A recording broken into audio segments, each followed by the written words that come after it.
Our mission statements: change lives, build communities by empowering agents and clients to make sound real estate decisions. And part of a sound decision is how do we go about a negotiating process. And, you know, someone that was intelligent but naive in the process might not understand, how we go about making sound real estate decisions and what influences people to take the actions that they do. So that's going to be what we talk about a lot today. And some of these things that are incorporated into our core values are also part of our negotiating philosophy. And everybody has a negotiating philosophy, a strategy, whether it be, effective, extremely effective, or maybe needs a little bit of improvement, is a very subjective opinion. But I want to kind of go through our core values, and then we're going to tie them into some greater minds of negotiating strategies or what's baked into a negotiation. Okay. So, core values: integrity, be open and transparent, have the courage to do the right thing, and always respecting others while always respecting others. Passion, love what you do it with purpose, do it with hustle. Leadership, lead by example. And I think I'm going to change that. Instead of accept personal responsibility, I'm going to change that to stop blaming others. Caring, embrace a culture of pride and dignity in all we do. Accountability, owning the results. Um, Nobody is predestined to be mediocre or to be unsuccessful in any of the things that we do. It's dependent upon the actions that we take, and in many cases the actions we don't take. Abundance, recognize the unlimited possibilities. Innovation, evolve, embrace, and be an industry catalyst for change. And finally, leverage, maximize results, and build a business that serves agents and clients by using the talents of others to better serve while enjoying a work-life balance. I'm proud to say I see a lot more leverage in our organization with people taking advantage of having other people do things for them to provide a better outcome to their business and a better service to their clients. So, with all that said, let's talk about negotiations. And I'm going to throw this question out there. If a buyer works with any of us 50 on the phone on this meeting, is the outcome going to be the same? Do you think if we could magically put them with somebody else to do that negotiation, or do you think we'd have, two or maybe 50 different outcomes? What do you think? Wet solutions. Works every time. But I mean, in terms of, if we have some very talented individuals here, and if they had the same person negotiating, I believe that the outcome is going to be different. What price they land at, what is going to be negotiable, what's not negotiable, and how they communicate those points are going to be probably 50 different ways. Okay. And I want to talk a little bit about, the structure of a negotiation instead of just going in there and doing it, because I do believe there's a structure that we can use to improve our outcome. And I'm going to share my screen again.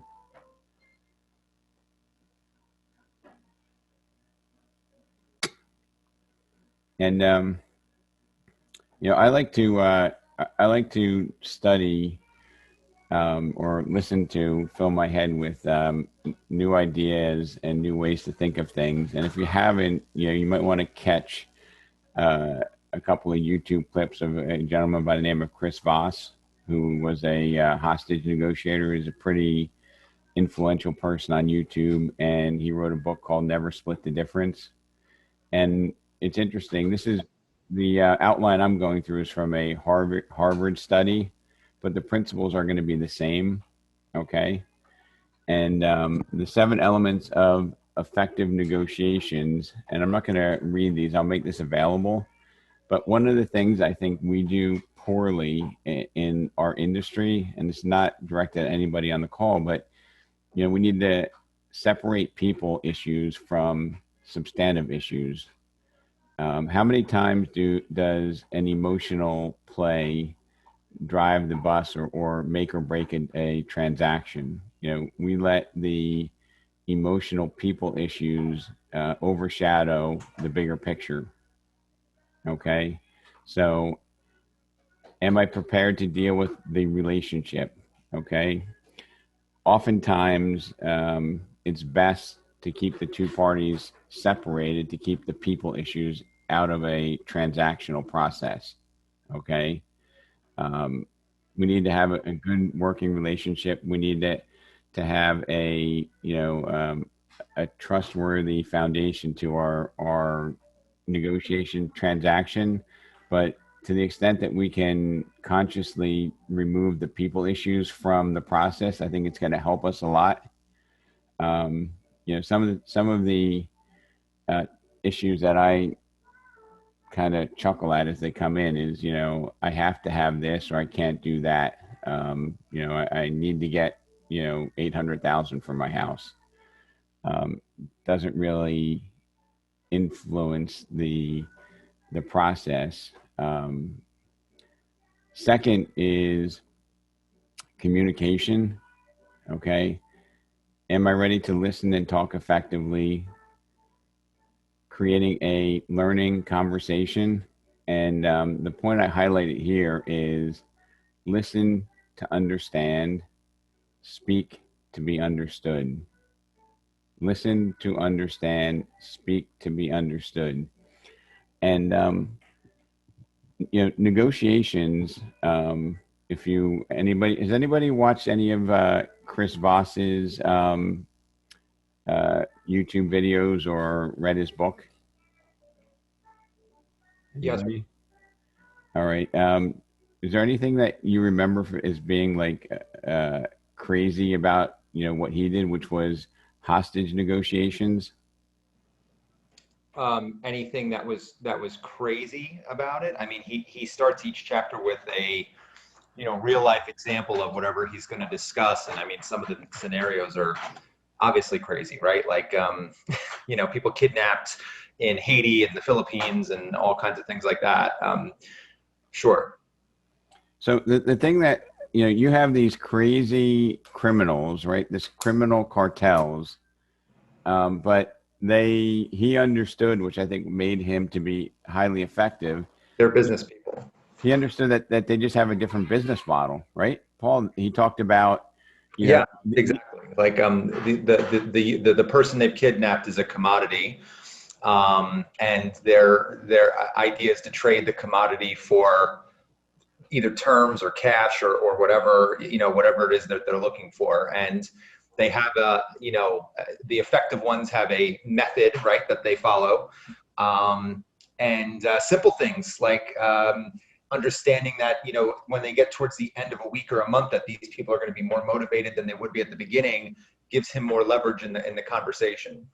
Right. And he said, he would say things like, these thugs, want to close the transaction by the end of the week so they can party on the weekend. Like, these criminal people want to get the hostage, get the ransom, by Friday so that they can party on the weekend. And he's like, they're not in the habit of killing people because then they lose what? They lose their leverage, right? If you kill your hostage. And I think that a lot of times if we were ever thrust into a hostage situation, I think most people act irrationally, being on the victim side, right? So the reason I bring this up is, it's an extreme example of how people respond, right? If any of our family members were taken hostage, I don't think many of us would be rational, right? And saying, Paul, stay back. These people aren't going to kill your daughter. They just want to get the money. You know what I mean? Like, you'd be like, no, send them the money. Like, you'd be going nuts. And I think that would not be helpful in the whole process. So, he says even criminal syndicates have behavior patterns in the way that they negotiate. And there is some logic and rational procedure that you can do when you're trying to resolve a hostage situation. And when you're dealing with a high emotion of somebody looking to buy or sell a house, we need to keep it into perspective. I don't know. Does that make sense to you, Paul, or anybody else that has followed Chris Voss?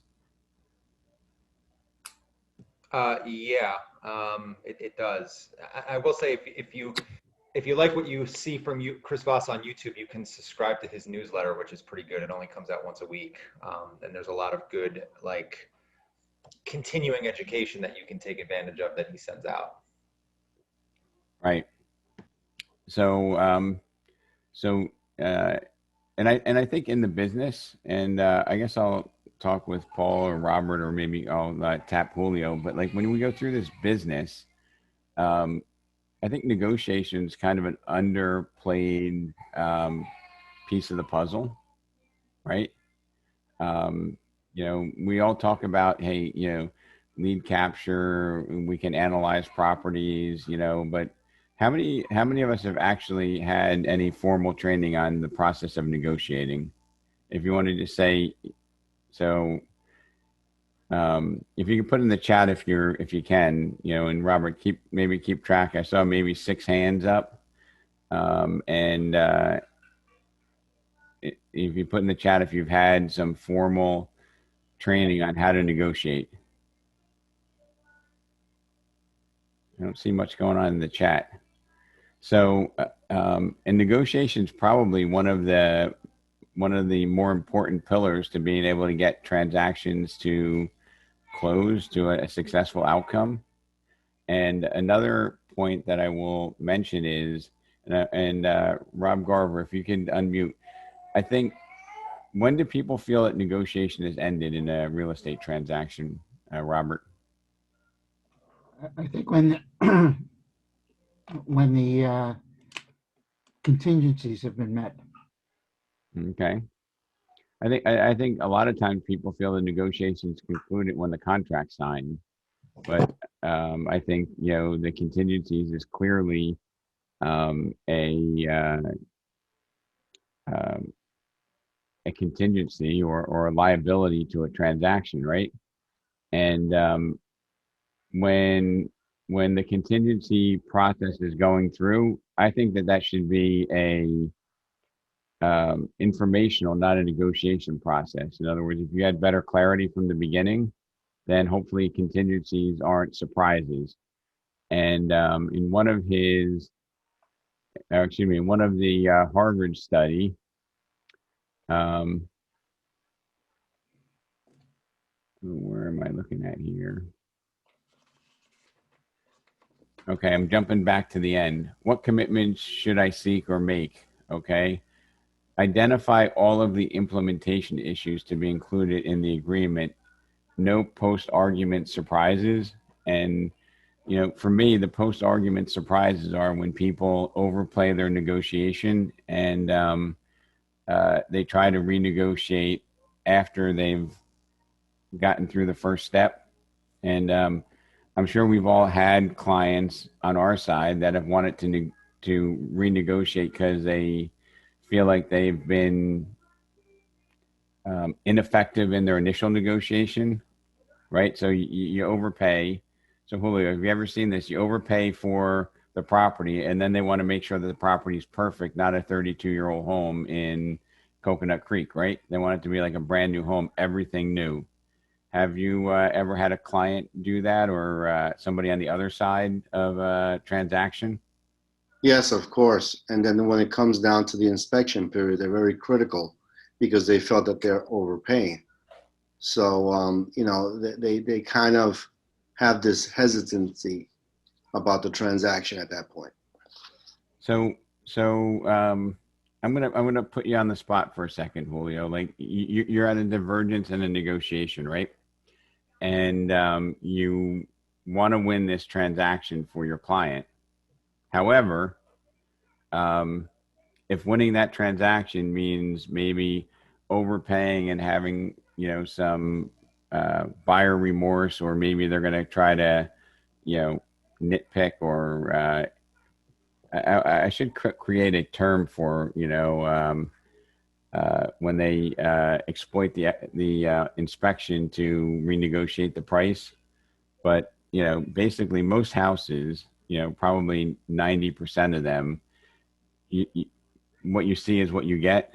There's rarely like major structural or mechanical or system issues. Like if you have a panel that's was a Federal Pacific panel that's prone to catching on fire, that's a major issue that you need to get inspected that a home buyer wouldn't normally see. But most of the other things, I think people are visually understanding they're buying it in that condition, yet they want to exploit that inspection opportunity to renegotiate the property, right? Correct. And how does that normally, play out? Well, in a number of ways. I had one instance where we have multiple offers, and they offer, of course, above asking price. And then they came back in inspection saying that there was something wrong with, like you just mentioned, the panel. The father-in-law was an electrician, and they wanted $11,000 off the contract price for those repairs. And I'm not an electrician. Like I wouldn't know if that's something that they should have known, but I think people target the home inspection to renegotiate, and that violates one of the principles. And a lot of times, this winds up hurting everybody. And what I mean by this is, in the past month, I probably have heard firsthand of 4, maybe 5 hot listings, and you'll probably be able to relate to this, where there were multiple offers. We have accepted the highest or the second highest based upon the terms and things that they were willing to incorporate, and that deal falls apart, and then you put it back on the market, and the market is rejecting the property. Has anybody here had that happen to you or known about it? I'm going through it right now, Rob. Okay. So, Sarah, you want to just, for the benefit of the group, because this is really important and part of the effective negotiating strategy, and this is part of negotiation doesn't end when we come to that initial agreement. But tell if you're okay, just sharing with us a big picture overview, Sarah. Sure. So it was a hot property in Woodbridge. We got multiple offers. We accepted one with like a 40% down payment. It came to home inspection, and some seepage in one corner of the property worried them. They backed out. Now we're back on the market. I had like 2 showings in the last week. So when you say seepage in the back, and I'm going to ask this not because I want to get into this property, but I want to talk about a negotiation strategy. Can you tell me a little bit more about what that is? It's a little bit of water coming into the basement when the ground is very saturated with rainwater or snow melting too fast. And they identified prior like watermarks from there, or they saw active water there? No, it was watermarks, and I guess the inspector used the moisture stick. And I assume that the seller didn't disclose that had happened, once or twice before, right? Actually, we did disclose that, but it became a worry. I don't know. I specifically disclosed it to the agent before they made an offer on it. So I commend you for like that. That would really frustrate me if we disclose something and it doesn't, and it becomes an issue.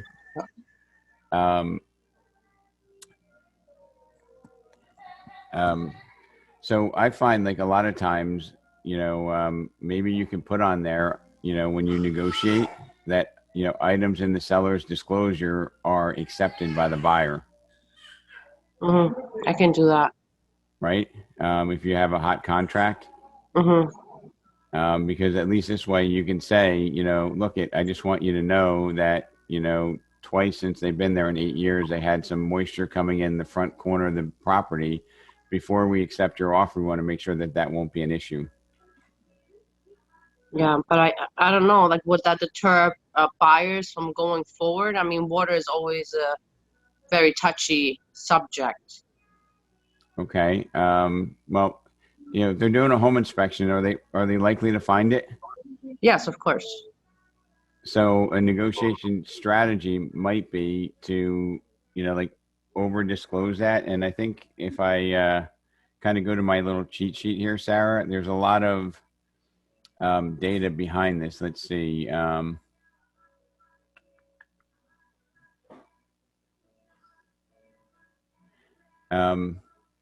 This one might be going back to the no post argument surprises, or even better yet, you know, how you're going to address items that might come up.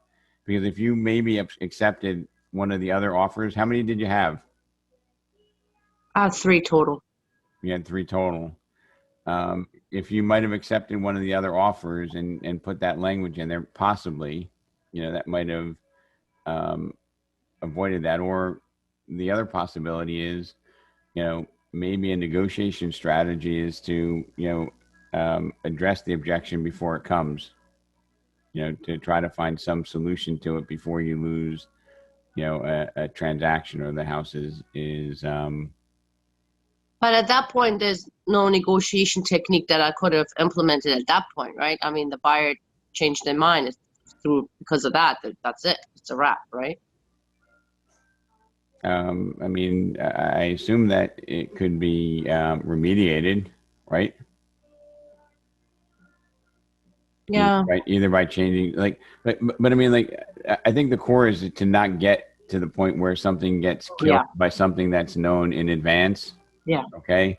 There is, let's see here. I'm going to scroll through this.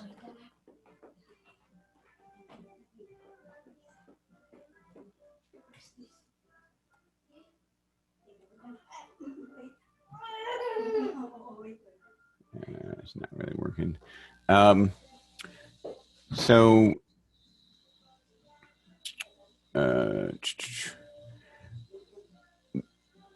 when you think about why did they cancel, do you think that was the real issue, or do you think that they had remorse for what they were paying? Sarah? Sorry, I couldn't find the audio button. No, I think it was a cop out. I think they just felt like they won the bid, so they were overpaying for it, and that was one excuse because they didn't have anything else. The house is in excellent condition. And was that the only item that they canceled it for? Yes. Couldn't your seller have you know, done a repair outside and kind of pushed it to close? They didn't give us the opportunity to just send us the kill letter Was it during attorney review? for the home inspection. Yes. Well, no, I mean, like, I think you have the right to remediate it. Anyway, I don't want to get into legal positions here, but, you know, I would have said I'll remediate it. But and then you understand, like, when you get back into the market, you know, the property sometimes has a stigma to it, right? Yeah. That's what I'm dealing with right now. It's been 1 week. I had 2 showings. And you probably had 10 when it came on and 3 offers, right? Yes. So this is probably the 5th or 6th time I've heard that. And if we, as part of negotiating, you know, and I'm just curious to anybody else having opinions, but if they said, hey, there's water penetration in the basement and a home inspection, I would think you'd have an opportunity to remediate that. Does anybody have any comment on that? Yeah, I would certainly go ahead. I would do that now, so that it's not an issue going forward. And maybe the other 2 offers that you turned down, I don't know if they're still around, but it's No, I of course I called them right away, but they're not. they're not. They already found something else. Yeah, or they're not interested. They moved on. But another strategy would be when you represent the property is to, you know, disclose and repair and say, hey, this was here, we repaired it, you know. And if I was looking at a property and somebody was being that honest, saying, hey, we had this problem, here's what we did to fix it. And, you know, even if whoever did it would give some sort of a limited warranty to that, that would be a effective negotiation strategy that would probably pull the stigma But off what the do I do property. now to even get it sold? Like price reduction, even though I had better offers, or take it off the market, put it back on the market? I mean, That's what I would do. Take it Yeah. off the market and put it back on the market as a fresh listing.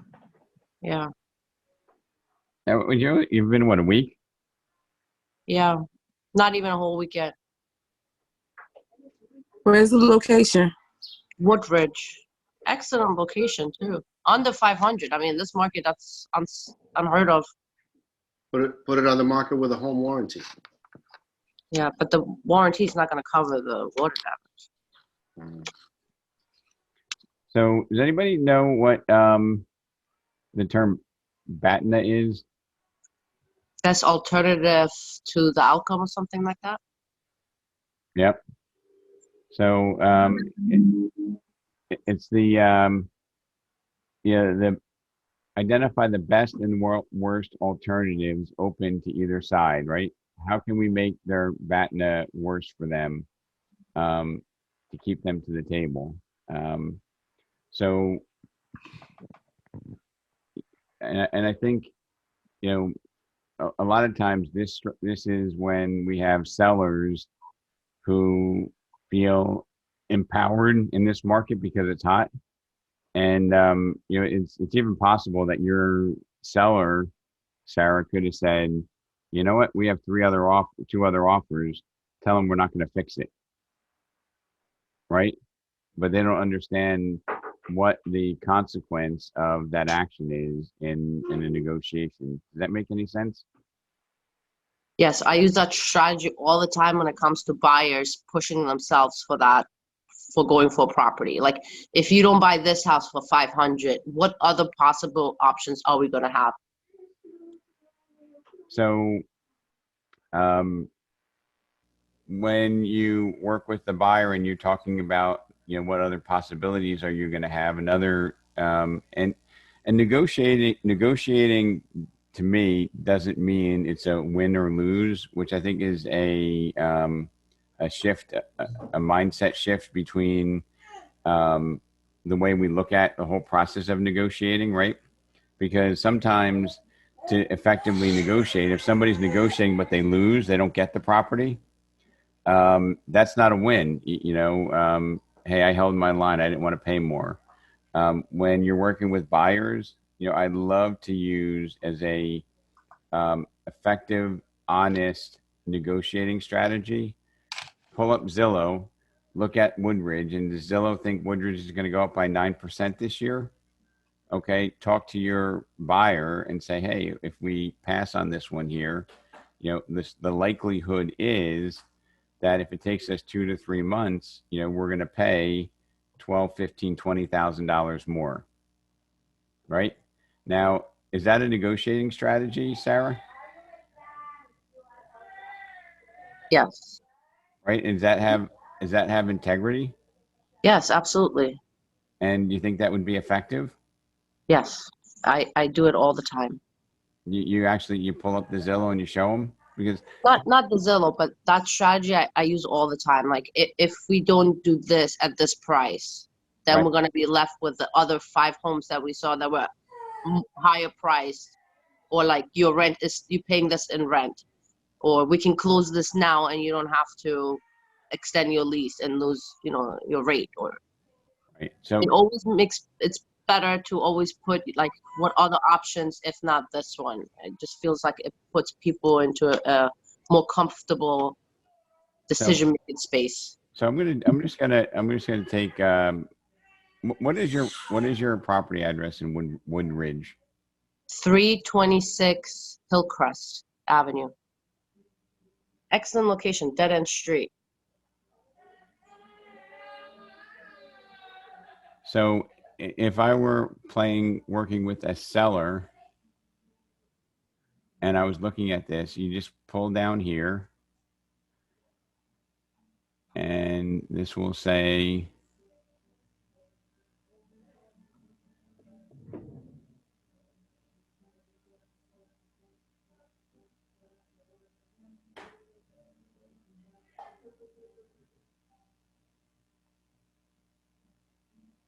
here.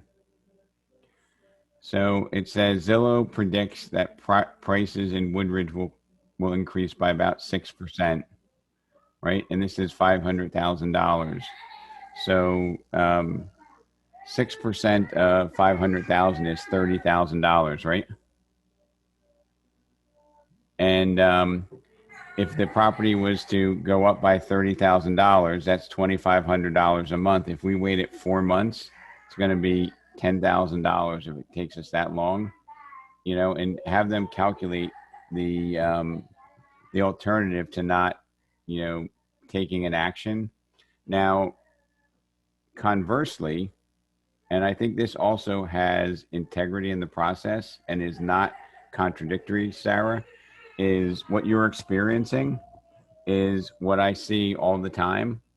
And if a house sits on the market if a house stays available on the market for a longer period of time, does the market reward or punish that property?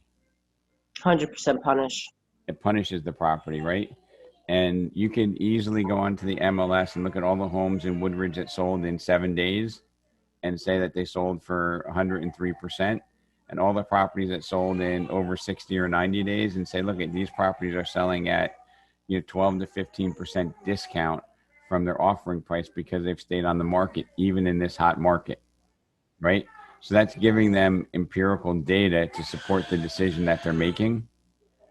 Okay. And I know everybody on this call is probably saying, yeah, I know that, Rob, but do your clients know that? Do you give them the data, or do you just tell them that without supporting it with data? Like if you say, hey, and Sarah, I'm not trying to be critical because I've been there, but I'm saying if I say to somebody, you have to pay rent for another 6 months, that's X, and then the prices might go up. So you realize if we don't pull the trigger on this, you know, and you know, if $10,000 in negotiating is going to make or break it, you know, it might in the long run cost us more. Saying that without breaking it down, okay, I think is a shortcoming in our negotiating strategy with our clients. And it doesn't mean we're trying to sell them out. Okay. Don't think that, hey, Rob's trying to say we need to sell out our clients. What we need to do is we need to give them all the data to make those decisions properly. Okay. Rob, could I ask you a question on that? Absolutely. Do you prefer to use the percentage and then convert it to a dollar amount, or communicate it to the client as a percentage? Do you find it more effective in a dollar amount, converting it? So what I like to do is I like to have the client do the math. So I might say, you know, Anthony, we've been looking 3 months now. Let's just say it takes us another 3 or 4 months to buy it, right? And I would take the number and I'd say, look, it looks like it's about 6%. So 6%, divide that by 12. What is that, Anthony? 0.5%. Now, if it took us 4 months, multiply that by 4 and then they'll tell me how much it is instead of me telling them. Okay. And those of you who know me know that I could figure that math out in my head in a second, but it's not as impactful as if, Anthony, you write it down and you tell me, like. So I'm like, all right, so if it's that amount, and Anthony, what if interest rates continue to go up another quarter? You know, That's going to definitely, definitely going to impact it. What is that going to do? So, you know, look at Anthony, I don't want to, I'm not here to spend your money. My job is just to make sure that you're empowered to make the right decision. Do people like to hear words like empowered? Right? I want to empower you to make the right decision. Hey, Jay, I want to make sure that we can control the process, that we have influence on the process. Okay, even though we might have to pay a little bit more than we want, but we can influence the process. We can control the process. We can keep leverage in this. Okay, you know, you can't make any money, Anthony, on a property you don't own, right? So those are things that I think are powerful ways of negotiating. And you know, there's an agent right now that is. Anybody ever have an eccentric client, buyer or seller? Okay, we have an agent that's got a self-important homeowner. Okay, you can't imagine this. Pretends to be super busy, trying to use that as a negotiation strategy, right?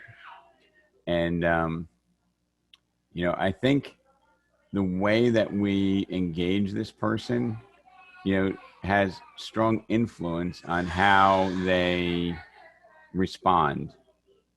Okay, so we had a property listed for 2.5, gets an offer at 2 million. His response is, I'm not going to give I'm not going to give it away.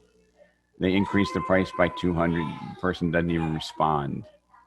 Okay, so negotiation strategy matters, right? We need to understand the motivation on how to engage this person. And, the agent that I was trying to help, wanted to go give a whole bunch of data and, write an email like this big, right? And sometimes I think, we need to understand, who we're working with and how their motivation is. And, I think, Can you please mute the baby? I can't hear anything. sorry about that. I don't think I'll have to do it from a different spot next time or speak louder. So, in the process, how you negotiate, if you're constantly if you're giving them 1,000 reasons why they should do it, okay, I believe that mindset sometimes will be more empowered to, increase that same behavior, as opposed to, hey, there's 3 sales in the past, year in this price range. Do we really want to lose one of the 3 buyers and sacrifice our leverage in negotiating? Okay. Irrational behavior does not often produce an effective outcome, right? So if somebody is stomping their feet and saying, I'm not going to counter, that offer is too low, and doesn't have a strategy, it doesn't help us to conclude to the outcome or the negotiation process that we're looking to accomplish. If that, I don't feel like I'm hitting it exactly here, but I know that if we were Rob, to, yeah. I just had this go on with a property in Old Bridge that I have under contract. We had 3 offers on it. Mm-hmm. Isabel, oh, I'm too busy. She called me yesterday and said, oh, my husband finally, we had 12 days of attorney review. Said, why were we rushing to get the contract signed? And I kind of said to her, I go, because we need this buyer if we want to downsize. So do we want to chase off this buyer and have to find another one? How long is that going to take us? Isabel said, so why are we chasing off buyers? We have a good buyer. He gave us a really good offer at a really good price. It's what you want is the price, right? Okay, well, yeah. And I said, okay, and you want to downsize, right? She's like, yeah. And I said, so let's go find you someplace to live, because now's a really good time to sell your house. We're not going to get any more money for it. Okay, if we put it back on the market, we're going to get less. So do you want to wait for less money, or do you want to take this good buyer we have now? Okay, work with them because they gave us everything we wanted. They were willing to work with us. Okay, and they gave us 40% down. Or do we want to put it back on the market and have showings again and do all that again? Okay, so the pain point was the showings. And they want to sell. What's that? They are not selling. Yeah, we'll see. And on the buyer side, Rob, per your discussion, okay, 100%. What I tell people, buyers today, is I say, listen, the appreciation rate in 2020 was 11.6%. So $5,000, if we're buying a $500,000 property, just in appreciation, we gain about $5,000 in a month. Okay. And that's okay. And you're paying rent on top of it. So let me figure this out for you. Okay. Let's do the math. If it's $2,000 a month times 3 more months for us to find a house, that's $6,000. So let me think. So in the matter of 2 months as a buyer, let's see, you're going to choose to spend an extra $10,000 to stay where you are. Okay. Instead of just paying the extra $10,000 now, getting the house, and stop making your landlord rich. Okay. Because who's losing if you keep paying rent? Who's losing? Me? The landlord? It's you. You know what I mean? So Jan, I'm not sure if you're having them tell you how much it costs and write it down, or if you're telling them. But I think there's a big difference. I do the math on my phone, Rob. Right. But what I would suggest is And you're right. you ask them to do the math. You say, hey, you know what, Jay and Colleen, can you guys give me like 5 minutes here to just review where we're at? So can you just tell me again, how much is your rent, right? And let's just say it takes us another 4 months. How much is that going to cost you? You write that down. Now, and then you go through it in the 3 different segments, and then you have them tell you what it costs them not to take action, as opposed to us telling them. No, 100%. They're involved in the process. And what do salespeople like to do? We like to sell and talk, right? So sometimes we need to seek to be understood. Okay. Rob? So yes. Sal's been trying to say something for a while now. I just want to add, Jay, I know, just for me to Jay, I know this business could be very frustrating. I mean, I don't think you're a good realtor unless you've had a few horror stories under your belt. And I say that as a good thing. And we always have to be very careful with our tonality. So, and I understand when you're in that position, you're like, what's wrong with this person? Why aren't they listening to me? Why aren't they? And sometimes we have to learn to talk from underneath, you know? And so, you know, like you, Jay, you were perfect. Your everything was good. Your what you were saying was good. Getting them to realize is super important. But you have to always speak like you're on their side. Like when you got to the point about the $5,000, you know, don't you want to lose $5,000? And you're like, this is what I'm gonna do your way, and I'm gonna do it my way, just so we're on the same page. Do you want to? Is this what you want? You want to lose $5,000? I don't think you want to lose $5,000, right? It doesn't come across well. But if you said to the fact, hey, you know, you don't want to lose $5,000. I don't want to see you lose $5,000 either. I'm here to help you, and I want to do the best I can for you. I'd love to see you pay $5,000. Now, how much is that of your taxes, by the way? That's kind of like all your taxes. Wouldn't you like to get your taxes paid for the first 3 quarters of the year? Wouldn't that be great? Isn't that what you want? And then wait for your answer, yes. Because if you're not leading, you're butting heads. And the second you butt heads in this industry, you are dead. You're dead in the water with the client. I'm sorry. A quick story was, hold on, let me just finish. A quick story was, I was on a cattle drive in New Mexico, and the old man tells me, he says, do you know how to stop a stampede? And I said, no, I don't know how you stop a stampede. He says, well, you don't. You don't stop a stampede of cattle. You know how you get back your trust with the client? You don't. You never fully get it back. So you cannot lose it. You always have to talk with them, and that you're always on their side. Because you made some great points, Jay, but I know trust me, I can tell you horror stories that'll make your head spin, but we have to talk. So Rob, Matt, okay. Sorry. No, sorry. When you're done. Yeah, and so again, and the best way I find to do this is give yourself the right identity. Look at yourself as like the uncle in the business, the aunt in the business that wants to help their nephew along and save them from the pitfalls. Because when your client views you as that, they will follow you anywhere. That's all I want to say. So Rob, I'd like to interject for a second. We as listing agents need to also be proactive. I would go to the seller and say, look, I want to, my goal is to eliminate a lot of issues. So here's what I'm suggesting, and it's worked like a charm.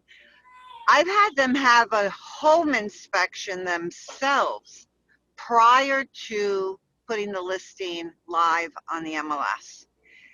They now know what major issues we have, if there are any, and they have the opportunity to remediate before the buyer has their own inspection. And we claim on these, and they claim on the seller's disclosure, all the repairs that have been done. And you know what? It saved a lot of anguish. So it's a matter of being proactive here. So talking about like tonality and you know, Sal, having them feel like they're on your side, like I think tonality is very influential in the process, but you cannot feel tonality in written words or email, can you? No. That's why I'm a big fan of the emoji, by the way.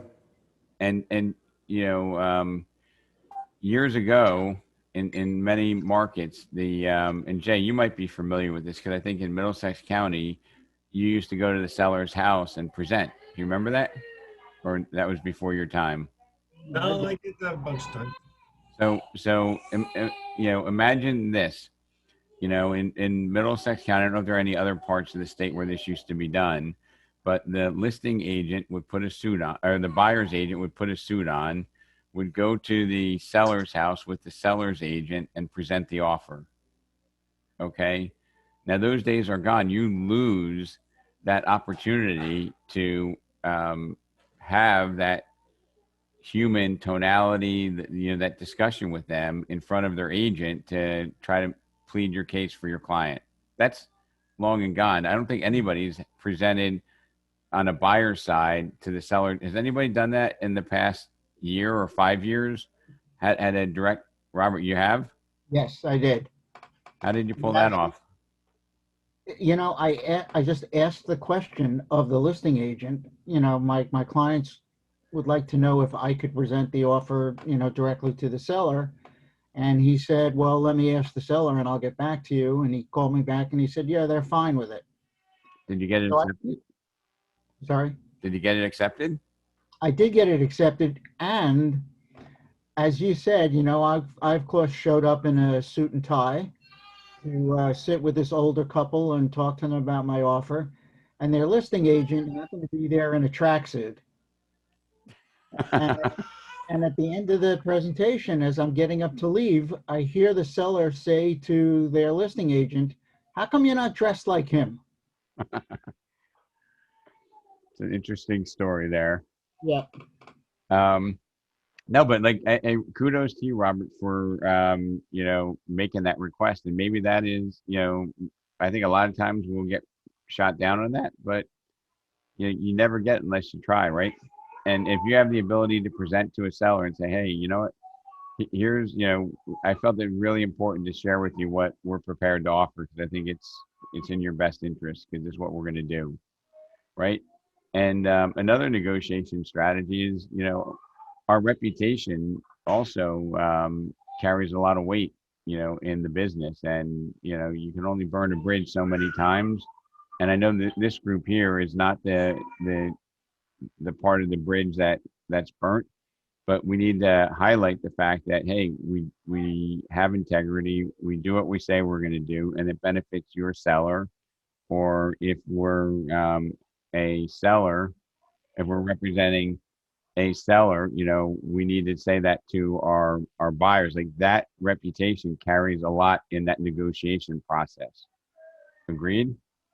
Right? I mean, like, how many of us know an agent in our marketplace, which, when they make an offer, we want to, run as fast as we can, right? Do we all know some of those people, right? Like, they'll say whatever they can to get an offer accepted, then it'll never close. So, that too is a, negotiation strategy that is, missed. Okay.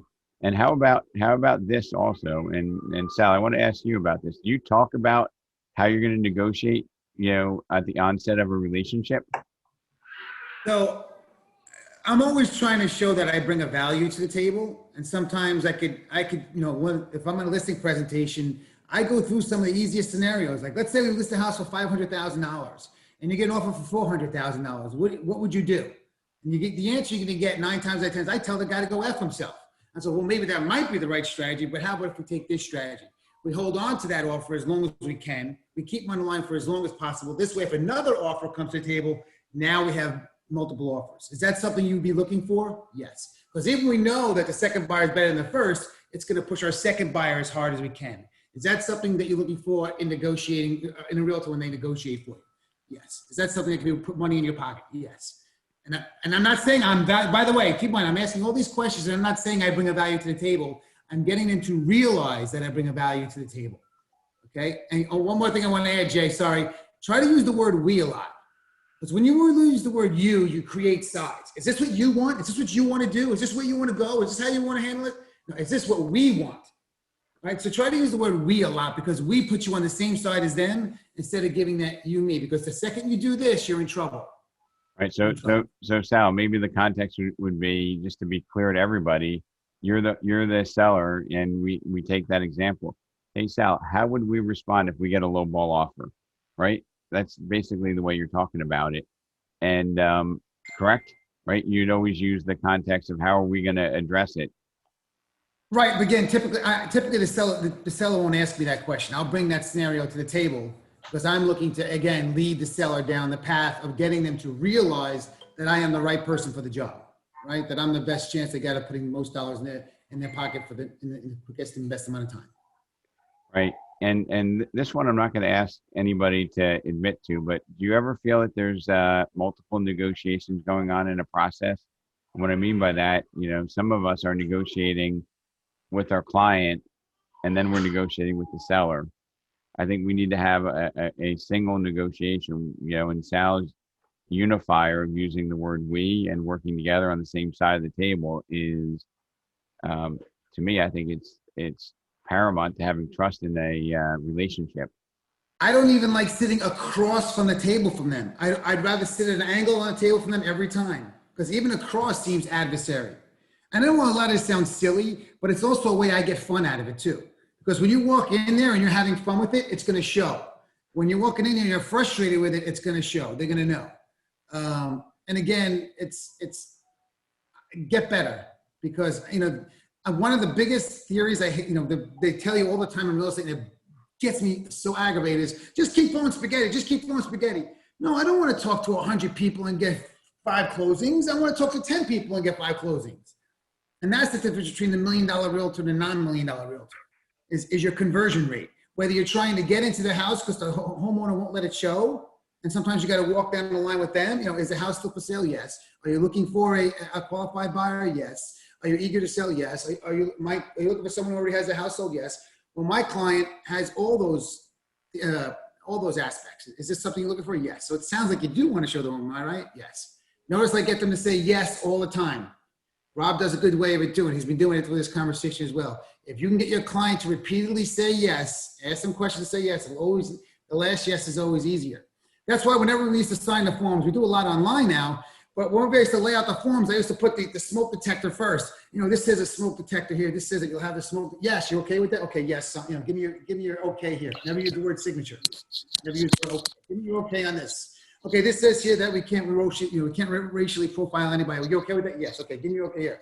And now you're down to the 8th sheet, and you've already said yes to you 8 times with regards to putting this pen to the paper. It's going to be a lot easier to push through. So just keep that in mind that you always want to get yeses, yeses, yeses. And the more yeses you get, the better off you are. And again, this is the best way to lead. Don't butt heads. People don't butt heads. You can never win. Even if you win the sale, even if you get them to put the signature on the contract that day, the next day they're going to wake up and they're going to second think it. But if they put it on there with trust they have in you, like an uncle in the business, like a cousin in the business, because you're using we and you're talking in terms of how we can benefit, you'll be a lot less likely to wake up the next day and have someone say, we changed our minds. Because a pressure signature, in my opinion nowadays, is no signature at all, especially with the amount of fear that's in the world. Sorry. Yep. So I think we've really done a great job here of triangulating some of the concepts into our own business on a practical level. Okay. Some of the things that I'm taking away from you guys is tonality, trying to avoid the fact that, we're negotiating with our client. Okay. We need to be on the same side. If you go to an attorney, and you say, hey, I want to get this out of a legal matter, right? I don't think people, hedge their cards like they do with real estate agents in many cases, where they say, hey, this is what I need to get. Where sometimes I feel like, our clients, if we don't have that trust, they're holding a lot of cards and we don't know exactly where they're at, and we can't solve the problem unless we have transparency. Okay. And, case in point is like, we're not selling our clients out. Like you could have a customer saying like, I lost 3 houses with another agent. I want to overpay $50,000 for this property. And you can say, okay, I understand you want to do that, but let me find out what level we need to go to make the transaction work. Okay. And that's, to me, that's the trust piece of negotiating that is often lost, where we're negotiating with our client and the other agent on the transaction. And then the other agent's negotiating sometimes with their client. So there's a lot of telephone where the message can get lost. second is, having tonality and not miss or underestimating the value of that relationship with your agent on the co-op side, right? And Sal, I've heard you talk to other agents saying, hey, if we can do this, you think we may, yep. If we do this, you think you get this to happen? Great. Like, you have the other agent repeat back to you that they think that their seller can get that to work. Okay. And I've seen you do that a lot, Sal.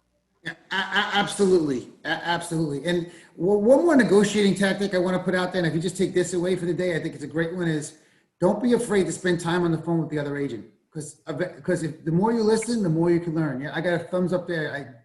Thanks, Colleen.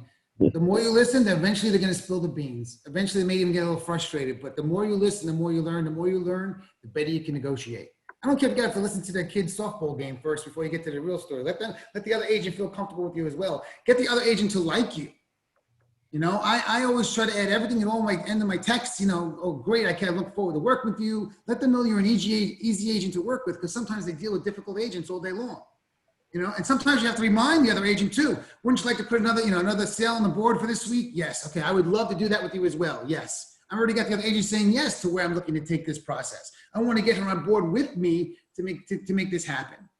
Okay, I like to smooth things out. I don't like pressure at all. And the best way to do that is to get a yes of the people you're speaking to. I think we should mention that by law, we have to present any offer that comes in writing when you take a listing.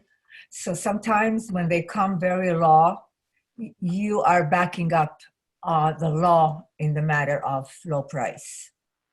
And once you bring that in writing, it gets into their mind and they remember that there were very low offers too. So you're saying, yeah, I mean, all offers, they need to be forwarded to, but I would even look at the flip side of that, Sarah, is, if there's a ridiculous offer, how many times do we have multiple bids where your house is on for $499, you get 510, 525, 530, and then a 590, right? Yes. And how many of us early on in our career took the 590 and then the thing blew up and then we wound up with the same situation that Sarah Yagini has, where the property's now on and people aren't really looking at it. So people look at us to basically give them credible information, and make that decision together. Okay. So, Sarah, you're presenting the old ones, like Sal, keeping that lowball offer alive to say we have multiple offers to the next agent. Would that be, something that you'd want to do, Sal? Is like, hey, we got a lowball. Hey, let's not kill it. Let's say, hey, we're going to think about it. And then another one comes in. Hey, now we have two offers. Let's see where we can go. I think I said that before. Yep. Like, so use a lowball offer to enhance your negotiating strength with the other side. I mean, I think this has been a lot more practical. And go ahead, Sal. Now, just one more thought. These inspections are getting challenging, more and more challenging. Sometimes once I know who the winner is, then I start putting the pressure on them. Then look, if you can get your inspection scheduled for Tuesday, we will accept your offer. If and if there is something exceptional on the seller's disclosure, make sure you add a little initial mark for the seller to do. This way, everyone's well on board that we already told you about this little water in the corner. And then also, if you have enough confidence with your buyer on the buyer side with the situation with the water in the corner in the basement, be honest with them. Say, look, would this stop me from buying a house? No, it wouldn't. Would it stop me from selling this house to my brother? No, it really wouldn't. I'm quite confident this could be fixed, with X amount of dollars. Is that going to keep you from losing out on the other dollars that we're trying to save by buying now? But again, I won't sell my house and client a crappy house. I've only sold maybe 1 or 2 houses in my career that's over 100 years old because I don't believe in them. I think that unless they really have a passion for taking care of something like that. But again, speak from a place of trust. Speak from a place like you are a superhero, watching out for them, the pitfalls that are in this industry, because there's tons of them, and they're even hard for us to keep up with. But don't be afraid to schedule that inspection. If you schedule an inspection for Tuesday, we'll take it. Because it puts a pressure on them to get out of attorney review, and it puts pressure on them to meet that inspection point. So Sal, what percentage of, when you get out of attorney review, what percentage of your transactions close? I don't know if you remember, some of you may know Dorota with the Crawford Tucker team, and she used to go, how the heck are you doing it? Because I would get kill letters and bring them back. Because you'd be surprised. There's people out there who are bipolar. There's people out there who made the decision 8 o'clock at night after they just put the kids to bed. Am I right? I mean, Lisa's laughing. But it's true. I wake up the next day, I feel differently. I mean, and sometimes you have to remind them why they do like the house. You know, sometimes once my client puts an offer on a house, I'm still reminding them, depending upon who the client is. If they're a very emotional client, I'm saying to them, oh, I can't wait to see your kids playing in that yard, right? For a mother with young kids, that's the home run. They really don't even care what's going on in the basement. You're keeping on the forefront of their mind their excitement about the property rather than and pushing away their fears. Because buying a home can be fearful for everyone. So Sal, I want to just take that and put a different twist to it, but because I'm going to guess that you're higher than 95%, right? Honestly, I could probably count in my career of 20 years, and this is, I don't want to say too much, but people would pay me at RE/MAX to talk to their clients and give me a piece of their action just to get them back on board.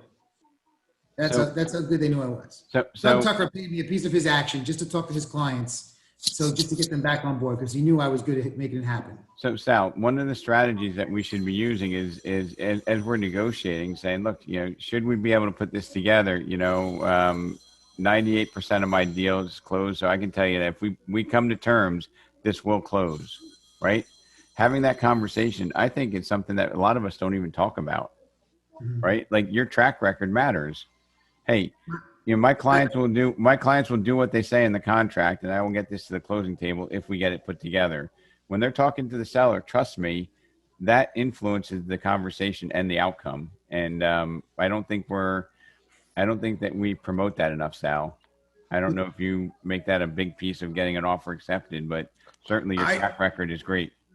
I didn't even know how good I was until years later, believe it or not. I'm not saying that to be vain or anything like that. It's only because I'm always, for some people who know me, I'm a very compassionate guy. I always had an excellent ability to put myself into somebody else's shoes. Thankfully, I'm blessed enough to have a good, you know, growing up by parents who taught me that way. And when that comes across, people will go with you. People will follow people they trust because people don't trust anybody anymore. So don't get that trust and hold on to it and don't lose it, and it'll make your life a lot easier. I promise you.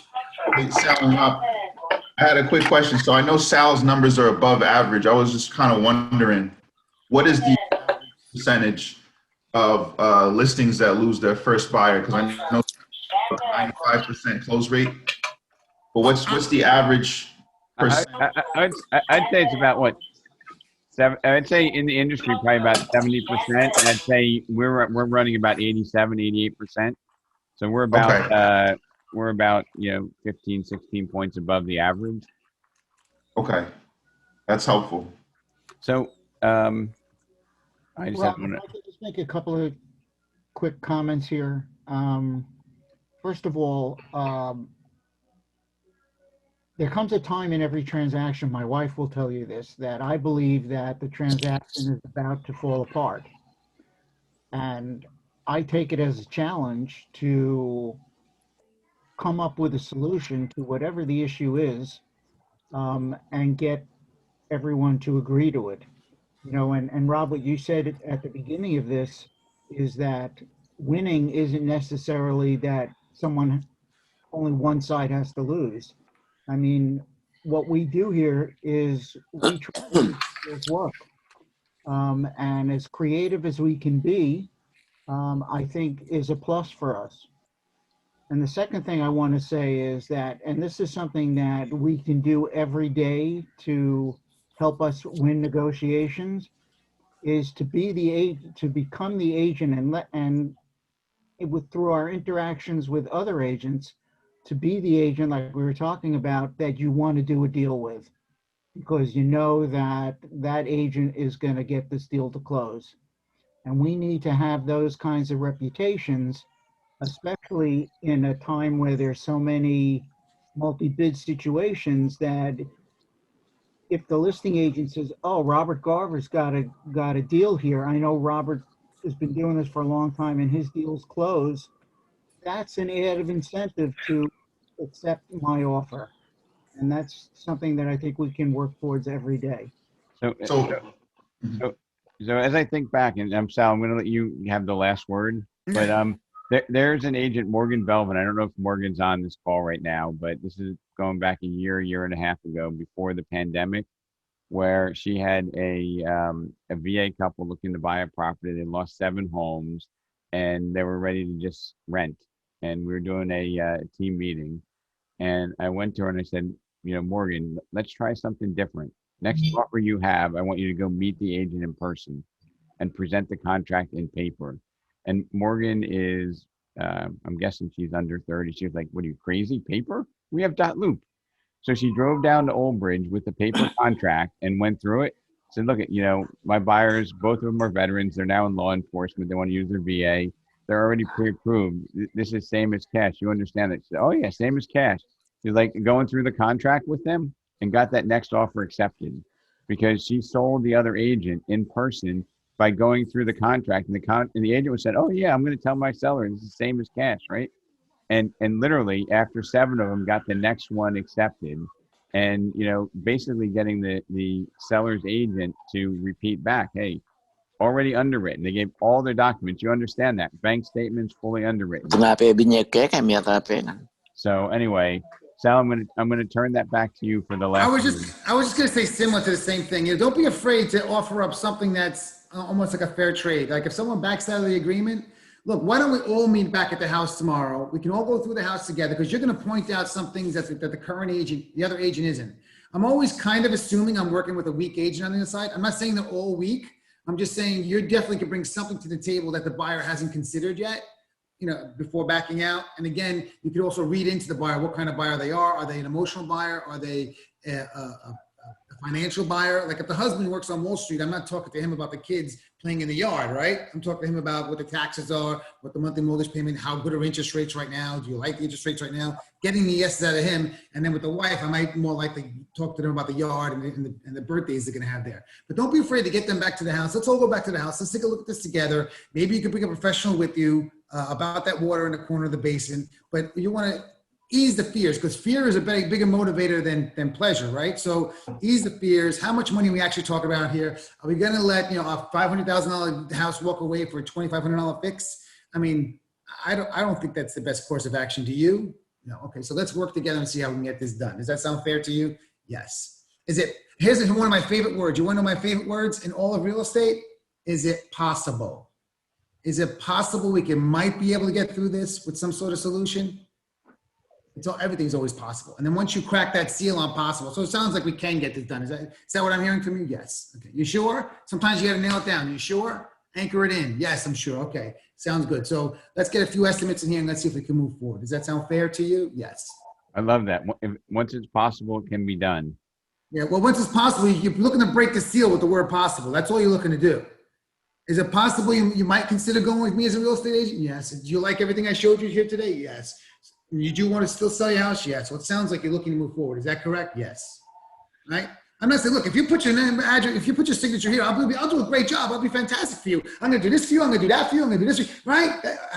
How's that sound? Doesn't work because you're not leading them. The way to lead them is with the word yes. And if you always have a challenge, use the word possible because it'll crack that seal, because that's the one that the seal, the first step is the hardest to get. So Sal, this is how I bring so much great information, because I learned from you guys. So I'm going to say I learned more than I put out today. And thanks to everybody for their contributions, because even if you just use "is that possible," and then you can pull that back together. We got a lot of tips here that can help us do a couple extra transactions a year. So I thank everybody. Have a wonderful weekend, and see you next week. Thank you. Bye, everybody. Thank you. Thank you, everyone. Good party last night. You missed the party. Yep. Thank you. Get to the party next year. Cool.